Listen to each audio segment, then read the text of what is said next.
En el principio creó Dios los cielos y la tierra. Y la tierra estaba desordenada y vacía, y las tinieblas estaban sobre la faz del abismo, y el Espíritu de Dios se movía sobre la faz de las aguas. Y dijo Dios: sea la luz, y la luz fue. Y vio Dios que la luz era buena, y separó Dios la luz de las tinieblas. Y llamó Dios a la luz día, y a las tinieblas noche. Y fue la tarde y la mañana del primer día. En el principio, Dios. En la primera expresión de la Biblia, en el principio, Dios está estableciendo el principio de que todo lo que es humano tiene un principio. Y si tiene un principio, entonces tiene un fin. El primer versículo de la Biblia presenta un contraste entre el hombre humano, pasajero, finito, y Dios divino, eterno, infinito. Hoy día es la grande fiesta del pueblo brasileño llamado el Carnaval. Turistas de todo el mundo llegan para ver lo que consideran una de las maravillas del mundo moderno. Un espectáculo de luces, un espectáculo de artesanato, pero yo creo sinceramente que el enemigo anda suelto. Entonces las iglesias cristianas en el Brasil en esta época se retiran de las grandes ciudades y organizan campamentos en diferentes puntos del interior. Hace un año exactamente, yo fui a predicar a un campamento que se realizaba en el campo. Estaba mi esposa, mi hijo y mi pequeño nieto, que en la época tenía 1 año y medio. Y el sábado tuve la oportunidad de predicar, y cuando ya nos retirábamos vi un árbol muy bonito y decidí subir a mi nieto al árbol. Ustedes saben, los que ya tienen la experiencia de ser abuelos, lo que significa ser abuelo y cuánto cariño el abuelo tiene por el nieto. Resulta que nosotros amamos a los hijos con la responsabilidad de educarlos, pero amamos a los nietos sin responsabilidad, solamente por amarlos. Subí a mi nieto al árbol, me distraje 3 segundos y el niño cayó. Y de una manera tal que se quebró el brazo. Cuando yo lo vi en el suelo y lo recogí, vi que el brazo estaba prácticamente salido de la coyuntura. Y en mi desesperación traté de colocar el brazo de vuelta. Y lo que hice fue quebrar definitivamente el brazo. Estábamos a 40 kilómetros del hospital más próximo, en una carretera de tierra. Mi hijo manejaba el automóvil y yo iba atrás con el nieto, y el nieto lloraba. Y cada grito de dolor del nieto era como un cuchillo que se clavaba en mi corazón. Si yo pudiese colocarme en el lugar de él, de sufrir el dolor de él. Y yo me sentía culpado. Finalmente llegamos al hospital. 2 horas después el nieto salió con el brazo enyesado. No podía correr, no podía jugar. Y el peso de la conciencia me atormentaba. Estábamos en un momento tan bonito. Acababa de predicar la palabra de Dios. Era un campo maravilloso. Estaba con mi esposa, mi hijo, que no es siempre que tengo la oportunidad de estar juntos. Y de repente ese momento tan feliz se transformó en una pequeña tragedia. Y eso me enseñó una cosa que es realidad en la vida de todos nosotros. Hermanos queridos, los momentos más bonitos de la vida duran poco. La felicidad parece que se nos escapa por entre los dedos. Cuando conseguimos un buen empleo, parece que lo perdemos en un instante. El otro día un hombre me decía: pastor, tengo la impresión que yo cargo una maldición en mi vida. Todo lo que toco lo destruyo. Ya me casé 1, 2, 3 veces. Destruí la vida de esas mujeres. Destruí la vida de los hijos que Dios me dio. Parece que yo cargo una maldición en mi vida. Nada me dura. ¿Será que esta noche yo estoy predicando aquí a alguien que siente que nada le dura? Bueno, el primer versículo de la Biblia establece una cosa. En este mundo, tu salud no es para siempre.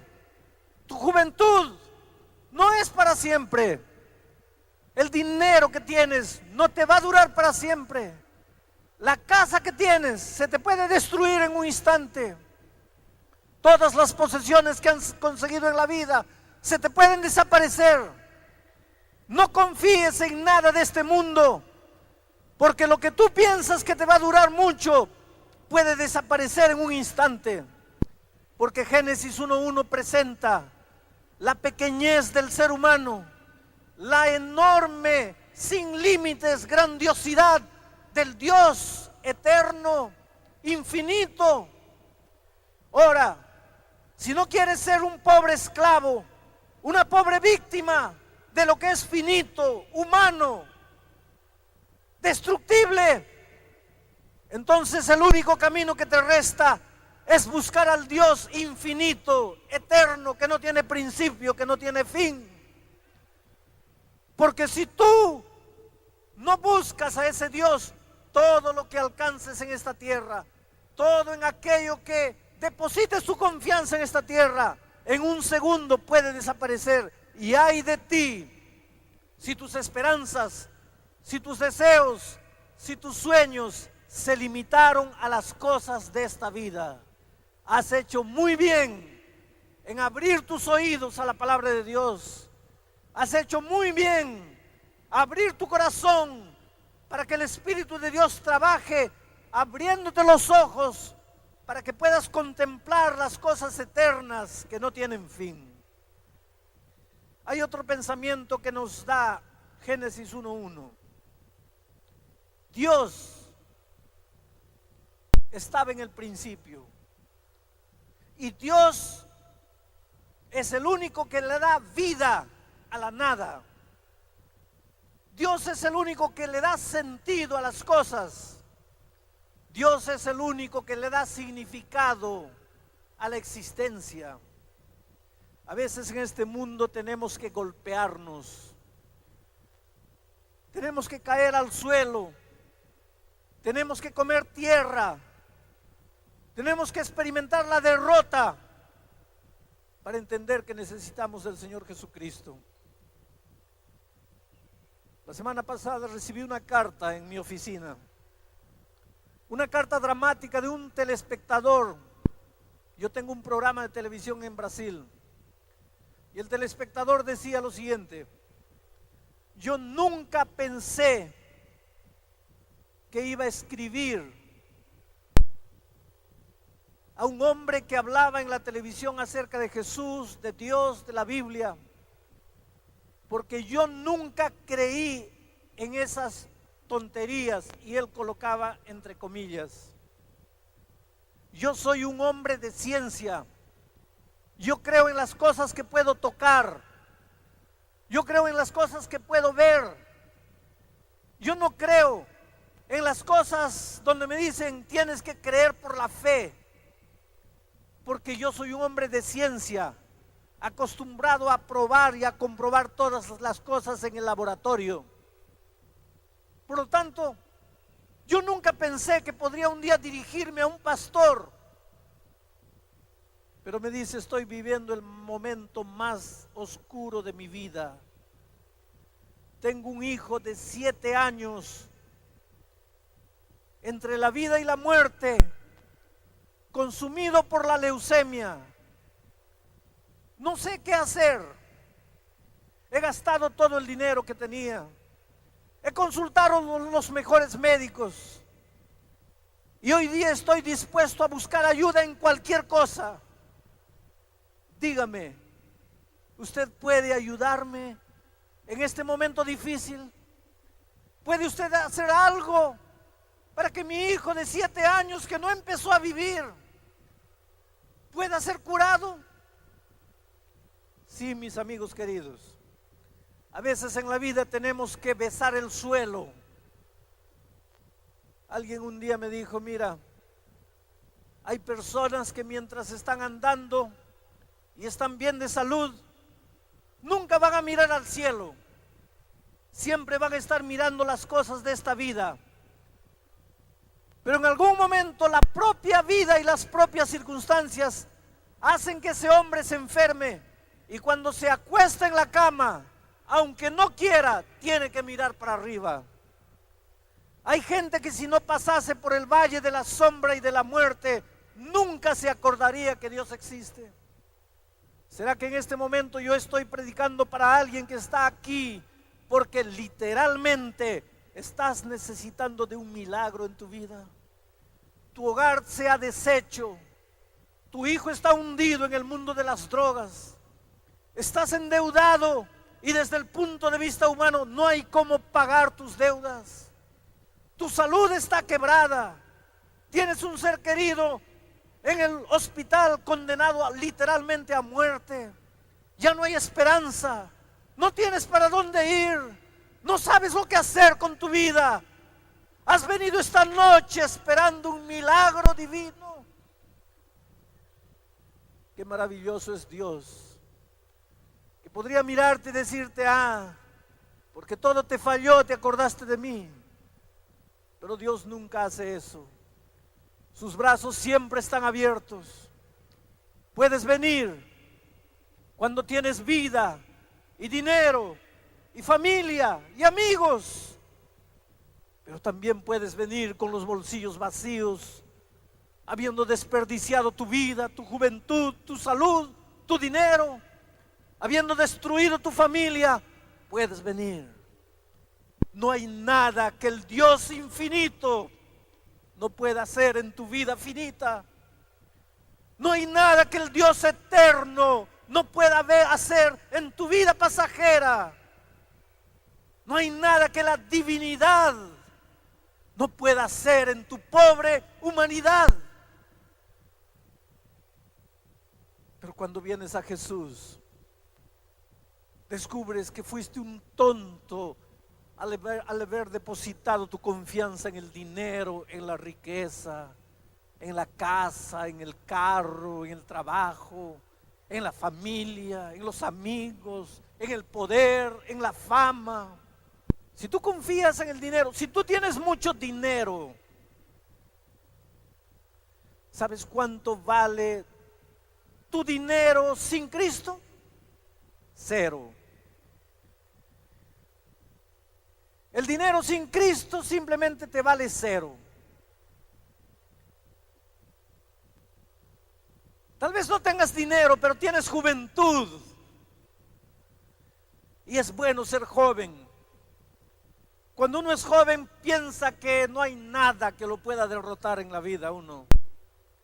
Cuando uno es joven, piensa que puede conseguir todo. Y es bueno que seas joven. La Biblia dice, nadie tenga en poco tu juventud. Pero tu juventud sin Cristo vale 0. Tal vez esté predicando en este momento a un hombre poderoso. El otro día un gobernador de estado en el Brasil me llamó por teléfono y dice, necesito que haga una oración conmigo porque estoy viviendo el momento más difícil de mi vida. Un hombre poderoso con una firma puede transformar el destino de miles de personas. Pero en ese momento necesitaba de juventud. ¿Sabes por qué? Necesitaba de Jesús. ¿Sabes por qué? Porque el poder sin Cristo vale 0. Tal vez seas un hombre famoso. ¿Y cuántas veces en las campañas evangelísticas he visto artistas de televisión sentados llorando? ¿Cuántas veces encuentro gente famosa que dice: pastor, mi vida es una basura, soy un hombre vacío, no tengo nada en la vida? ¿Sabes por qué? Porque la fama sin Cristo vale cero. Tal vez tengas muchas casas y muchos terrenos, pero todas tus posesiones en esta vida sin Cristo valen cero. Tal vez tengas un buen empleo, pero ese tu buen empleo sin Cristo también vale cero. Tal vez tengas una linda familia, pero tu familia, por más ordenada, por más armoniosa que sea, por más bonita, por más maravillosa, sin Cristo también vale cero. Y tú me vas a decir: pastor, entonces nada de lo que tengo vale. Pues Génesis 1:1 está diciéndote exactamente eso. Todo lo que tú como ser humano consigues, cuando no tienes a Cristo, vale cero. Algunos cristianos se acuerdan de Cristo, pero no le dan tiempo a Cristo, no lo colocan en el principio de su vida, en el primer lugar. Si sobra tiempo, voy a la iglesia. Si sobra tiempo, estudio la Biblia. Si sobra tiempo, oro. Pero estoy tan ocupado con mis negocios, con mi trabajo, con mi familia, con mis estudios, que no tengo tiempo para Cristo. Entonces agarro a Jesús y lo coloco en el último lugar. ¿Y qué pasa cuando coloco a Cristo en el último lugar? Todo lo que tengo en la vida continúa valiendo cero. ¿Y sabes por qué hay cristianos cuya vida es una vida de fracaso, una vida de derrota, una vida de desgracia, una vida de miseria? Simplemente porque aunque son cristianos, no han aprendido a darle a Jesús el primer lugar. No se comprometen con Cristo, no le entregan el corazón a Jesús, alma, cuerpo, vida, existencia toda, no le dan eso a Jesús. Jesús siempre está en el último lugar y entonces todo lo que tienes vale cero. Pero ¿qué tal si tú un día te decides colocar a Jesús en el primer lugar en tu vida? ¿Qué va a pasar entonces? Tu casa tiene valor, el carro, la juventud, la familia, la fama, el poder, tiene valor. Es Jesús que le da valor a todo lo que humanamente consigues. Pero saca a Jesús del primer lugar, colócalo en el último lugar, no te vale para nada. Las cosas que tú consigues no te valen para nada. Vamos por la vida buscando cosas y nunca encontramos. Todo lo que no encontramos no nos dura, es pasajero. ¿Por qué? Miren lo que el texto bíblico sigue diciendo. Y la tierra estaba desordenada y vacía, y las tinieblas estaban sobre la faz del abismo, y el Espíritu de Dios se movía sobre la faz de las aguas. La tierra estaba desordenada y vacía, y el Espíritu de Dios se movía sobre esa tierra desordenada y vacía. Mis amigos queridos, este mundo está lleno de vidas desordenadas y vacías, hogares desordenados y vacíos, familias desordenadas y vacías, países desordenados y vacíos, ciudades desordenadas y vacías, iglesias desordenadas y vacías. Una vida sin Cristo siempre es una vida desordenada y vacía. El otro día un hombre me escribió una carta que decía: pastor, yo no entiendo qué es lo que pasa conmigo. yo no mato, no robo, pago mis impuestos, no traiciono a mi esposa, soy un esposo fiel, amo a mis hijos, los he educado bien, con principios morales. En resumen, pastor, soy un buen ciudadano, pero cuando llega la noche y me acuesto para dormir, no me viene el sueño. Siento un vacío dentro de mi corazón, siento que estoy perdido, siento que le debo alguna cosa a alguien, pero pastor, yo no le debo nada a nadie. ¿Por qué me siento vacío? ¿Por qué siento esta sensación de que no vale la pena vivir? ¿Sabes por qué? Porque una vida sin Cristo siempre será una vida desordenada y vacía. Una vida sin sentido. Una vida hueca, una vida que duele. Duele el hecho de vivir. Y no sabes por qué duele. De repente se apodera de ti unas ganas de llorar y no sabes por qué. Y de repente te hundes en un pozo de depresión. Y hoy día los hospitales psiquiátricos están llenos de gente desesperada y vacía. Ganas de llorar sin motivo. Tienes familia, una familia que te ama, pero te hundes en un pozo de pesimismo. ¿Por qué? Porque aunque has conseguido cosas que humanamente puedes conseguir, todo lo que has conseguido en la vida no tiene sentido. Ahora lo que me impresiona del texto es que el Espíritu de Dios se mueve por encima de esa vida desordenada y vacía. El Espíritu de Dios en el principio se movía por encima de la tierra desordenada y vacía. ¿Por qué el Espíritu se mueve por encima de las vidas desordenadas y vacías?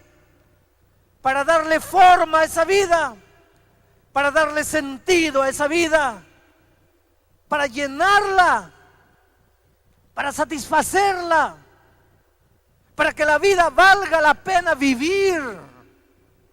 Y la vida solo vale la pena ser vivida cuando ese corazón desordenado y vacío se abre al Espíritu que está moviéndose encima de esa vida.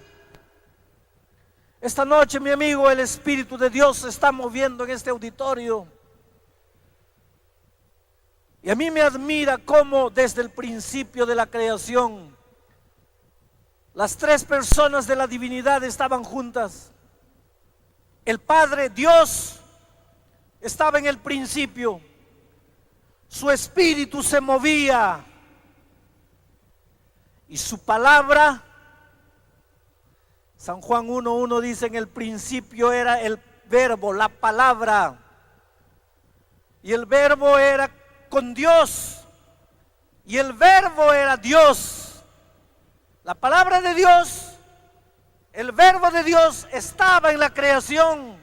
Ahí estaba el Dios creador, ahí estaba el verbo creador, la palabra creadora, y ahí estaba el Espíritu moviéndose encima de la tierra desordenada y vacía. Y entonces la palabra de Dios fue emitida, sea la luz, y de repente la luz entró para iluminar esa vida desordenada y vacía.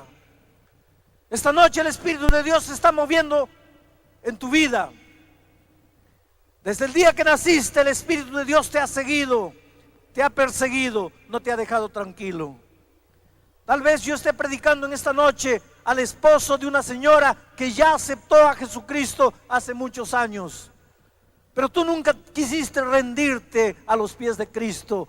Mi padre luchó con Jesús durante 34 años. Mi madre sola iba a la iglesia llevando a los hijos, mientras el padre nunca quiso rendirse. Pero el Espíritu de Dios se movía encima de la vida de mi padre, una vida desordenada y vacía. El Espíritu de Dios lo seguía y lo perseguía y lo perturbaba y no lo dejaba tranquilo. Ah, Espíritu Santo, ¿por qué perturbas las vidas? no porque quieres atormentar, no porque quieres llevar a la desgracia, y ni siquiera porque quieres que alguien cambie religión, simplemente. Cuando el Espíritu perturba, es porque quiere traer luz a tu vida, es porque quiere colocar orden en tu vida, es porque quiere arrancar el vacío y colocar plenitud en tu existencia. Por lo tanto, mi querido, ríndete al trabajo maravilloso del Espíritu Santo. Abre tu corazón, abre tu mente. No pienses que si te entregas a Cristo esta noche, fue tu esposa que venció, o fueron tus hijos que vencieron, o fue el pastor que venció, o fue la iglesia que venció. No. El único que venció fue finalmente el Espíritu de Dios, pero el que ganó eres tú. Porque cuando dejas que el Espíritu entre en tu corazón, entonces entra la luz y todo el desorden de tu vida pasada desaparece. A lo largo de mi ministerio he encontrado vidas desordenadas y vacías. Prostitutas que vendían su cuerpo en un prostíbulo y el Espíritu de Dios se movió sobre esas vidas. Asesinos que mancharon sus manos de sangre y estaban pagando el precio de su crimen en la prisión, y el Espíritu de Dios atravesó los barrotes de la prisión y se movió encima de esas vidas. Ateos que no aceptaban la existencia de Dios y tenían vidas desordenadas y vacías, el Espíritu derrumbó los preconceptos y se movió por encima de esas vidas llenas de incredulidad. Y si yo pudiese traer a todas esas personas esta noche, las haría desfilar en un desfile interminable de vidas transformadas por el Espíritu maravilloso de Dios. Hace muchos años estaba predicando en un país y fui testigo de uno de los más grandes milagros que ya vi en mi vida. Una señora que durante 30 años había ido a la iglesia y el esposo nunca quiso acompañarla, la maltrataba por causa de la fe, la perseguía por seguir a Jesús, la hacía sufrir por ir a la iglesia. Cuando él estaba de buen humor, la dejaba ir a la iglesia. Pero cuando él no quería, simplemente no la dejaba. Entonces, el hecho de ir a la iglesia dependía del humor del esposo, del estado de ánimo del esposo. Cuando se anunció la campaña que iba a dirigir allí, la esposa un mes antes trató de hacer todo lo que le gustaba al esposo, la comida que le gustaba, arreglar la casa de la manera que al esposo le gustaba. Es decir, trató de agradarlo en todo. Y un día el esposo la miró y dijo: ¿qué te pasa? ¿Por qué estás haciendo todo lo que quiero? Y ella le dijo: mira, porque dentro de un mes voy a tener que ir a la iglesia todas las noches, porque no quiero perder un solo mensaje que va a ser predicado. Y yo quisiera que tú me dejes ir. Este esposo, cuando dejaba ir a su esposa a la iglesia, él la llevaba en el carro. Él se quedaba esperando en el carro afuera de la iglesia. Y cuando la esposa salía, no podía hablar con nadie, tenía que venir directo al carro y se la llevaba para casa. Era esa la manera como él trataba a la esposa. Cuando la esposa le dijo: mira, yo quiero que me dejes ir, él sonrió y le dijo: está bien, si te sigues portando bien hasta allá, te dejo ir. Y finalmente llegó el día y él llevó a la esposa a la iglesia. Ella entró y él se quedó afuera, pero nunca, 30 años acompañando a su esposa a la iglesia, nunca había visto la iglesia, una iglesia de unas 300 personas, nunca la había visto tan llena. Gente en los corredores, gente en la ventana, gente por todo lado. Y este hombre allá afuera en el carro quedó pensativo, ¿qué pasa en esta iglesia? Nunca vi así. Orgulloso como era, no quería preguntarle a la esposa, ¿qué pasa? Él siempre mostraba indiferencia, no quiero saber nada con eso. Pero la curiosidad, esa noche lo estaba matando. Y entonces allá por la mitad del sermón, él salió del carro, sabía que la esposa estaba dentro, se fue por la parte de afuera y por la ventana encontró un vidrio medio abierto y se quedó ahí escuchando el sermón.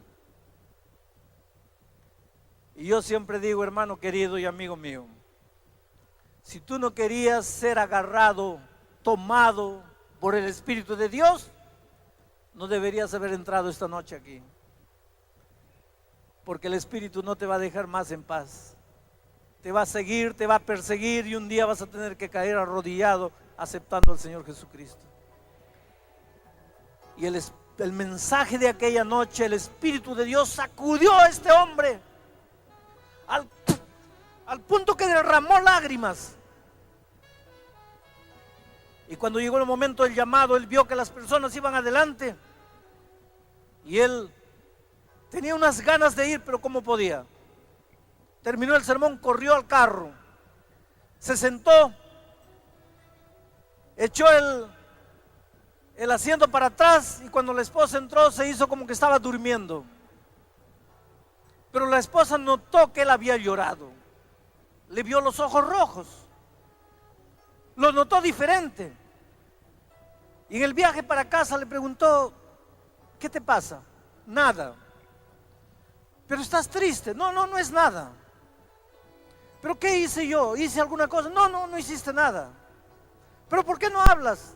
Cállate, no me digas nada. La esposa, para que lo deje ir al día siguiente, ya mejor no preguntó nada, se quedó calladita. Resulta que al día siguiente la esposa fue a hacer compras y llegó atrasada. La reunión comenzaba a las 7:30 de la noche. Cuando la esposa llegó a la casa, ya eran 7 de la noche. Y cuando entró a la casa, encontró al esposo hecho un león, andando en la sala de un lado para otro, nervioso. Y cuando la esposa entró, el esposo le dio un grito, le dice, pero mujer irresponsable, estas son horas de llegar, ¿no sabes que tienes que llegar a la reunión? La esposa se asustó y lo miró, pero no dijo nada. Pero en su corazón se preguntaba, ¿pero qué le está pasando a mi esposo? A él nunca le importó si yo llego temprano, llego tarde. Pero para no dar motivo, ya ni siquiera tomó un baño, entró y se cambió de ropa, se arregló y vamos. Y llegaron. Ella entró y él se quedó afuera. Cuando escuchó que el sermón comenzó, salió del carro y fue a su lugar ahí en la ventana y escuchó el sermón. El siguiente día, el otro día, el otro día, el otro día. Y el viernes en la noche yo hice un llamado a todas las personas que ya habían estudiado la Biblia con anticipación para bautizarse al día siguiente sábado. Y él quería levantarse, pero no podía. Cuando la esposa salió, él estaba en el carro. Pero ella empezó a notar que algo sucedía en la vida de su esposo. Era 1 de la mañana del sábado cuando el teléfono del pastor local de la iglesia sonó. Atendió y era el hombre. Le dice, yo soy fulano de tal, el esposo de un miembro de su iglesia. El esposo, el pastor conocía al hombre y le tenía algún temor porque era malo. No quería saber nada de iglesia ni de pastores. Y el pastor se asustó y pensó, ¿qué pasó? Y él le dijo, pastor, quiero bautizarme mañana. Y el pastor no sabía si creer o no creer. ¿Cómo que quiere bautizarse? Usted nunca vino a la iglesia. Usted nunca quiso saber nada de la iglesia. Y el hombre le contó a él lo que había sucedido la semana. Y el pastor le dijo, sí, pero yo no lo puedo bautizar mañana porque usted no ha estudiado la Biblia. Usted sabe que tiene que conocer la doctrina. El hombre le dijo, mire, yo vivo con un adventista hace 30 años. Yo sé todo lo que ustedes creen. Pregúnteme lo que quiera. El pastor le preguntaba y él respondía todo. Entonces el pastor dijo, bueno, entonces está bien, gloria a Dios, estoy emocionado con la noticia, lo bautizamos mañana. ¿Y qué piensa su esposa? No, mi esposa no sabe nada y no quiero que sepa. Pero ¿cómo lo voy a bautizar sin que ella sepa? No, yo voy a llevar mi ropa escondido y en la hora del bautismo, cuando acaba todo, yo quiero ser el último en entrar. Y fue así. Al día siguiente se bautizaron 12 personas. Se bautizó la última. La hermana estaba sentada allá atrás en los últimos asientos y de repente entró el esposo. La hermana, que estaba medio distraída, cuando miró al hombre, pensó, qué extraño, ese hombre se parece con mi esposo. Y el parecido era tan grande que ella se levantó y se comenzó a acercar al frente. Y a medida que llegaba cerca, el hombre se parecía mucho con el esposo. Y de repente el esposo sonrió para ella y ella se desmayó. Pero hermanos, fue uno de los sábados más emocionantes que viví en mi vida. Ahí estaba la vida de un hombre, una vida desordenada y vacía. El Espíritu de Dios se había movido sobre esa vida durante 30 años. Él nunca había querido aceptar a Jesús. Y ahora finalmente ese corazón se abrió. Y el Espíritu de Dios dijo, sea la luz. Y fue la luz.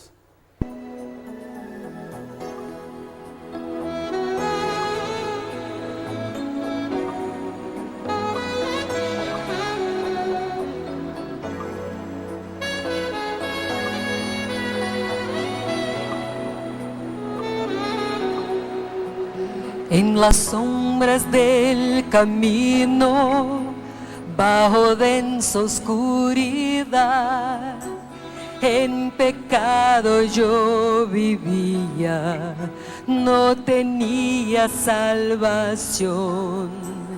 Tantas lágrimas y penas, tantas que no sé, mis temores y tristezas al Señor le entregué.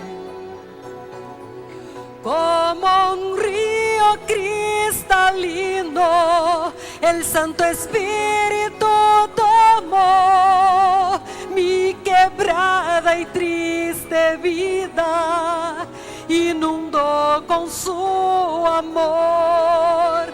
Como un río cristalino, el Santo Espíritu lavó mi pasado tormentoso y hoy le canto con amor. El desierto del pecado ya secó tu corazón.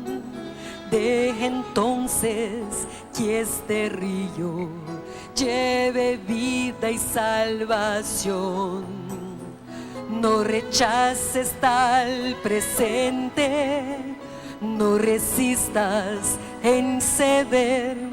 Lava tu corazón enfermo con el agua de poder. Como un río cristalino, el Santo Espíritu tomó mi quebrada y triste vida, inundó con su amor. Como un río cristalino, el Santo Espíritu lavó mi pasado tormentoso y hoy le canto con amor. Como un río cristalino, el Santo Espíritu tomó mi quebrada y triste vida, inundó con su amor. Como un río cristalino, el Santo Espíritu lavó mi pasado tormentoso y hoy le canto con amor. Mi pasado tormentoso y hoy le canto